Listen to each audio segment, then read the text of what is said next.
கோழியை காப்பாற்ற சென்றபோது கிணற்றில் மூழ்கி பலியான மகனின் புகைப்படத்தை நெஞ்சோடு அணைத்து படுத்திருந்த தந்தை. குன்றத்தூரை அடுத்த நந்தம்பாக்கம் பகுதியில் தனியாருக்கு சொந்தமான தோட்டத்தில் தங்கி அதனை பராமரிக்கும் வேலையை செய்து வருபவர் கோபால். இவரது மகன்தான் 14 வயதான சந்தோஷ்குமார். இவரது குடும்பத்தினருடன் இங்கு தங்கி தோட்டத்தை பராமரித்து வருகின்றார்.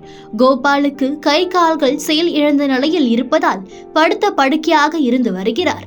தோட்டத்தில் திறந்த வெளியில் பெரிய கிணறு உள்ள நிலையில் நேற்று காலை பள்ளிக்கு செல்ல தயாராக இருந்த சந்தோஷ்குமார் கிணற்றின் மீது நின்று கொண்டிருந்த கோழி கிணற்றுக்குள் விழாமல் இருப்பதற்காக அதனை துரத்த முயன்ற போது திடீரென கால் தவறி திறந்த வெளியில் இருந்த பெரிய கிணற்றில் விழுந்துள்ளார். இதனை கண்டதும் அவரது பெற்றோர் மற்றும் உறவினர்கள் அவரை மீட்க முயன்று முடியாததால் தீயணைப்பு போலீசாருக்கு தகவல் தெரிவித்தனர்.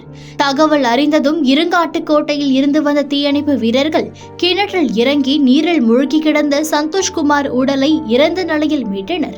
இது குறித்து குன்றத்தூர் போலீசாருக்கு தகவல் தெரிவித்த நிலையில் சம்பவ இடத்திற்கு சென்ற போலீசார் இறந்து போன சந்தோஷ்குமார் உடலை மீட்டு பிரேத பரிசோதனைக்காக அரசு மருத்துவமனைக்கு அனுப்பி வைத்து விசாரணை மேற்கொண்டு வருகின்றனர்.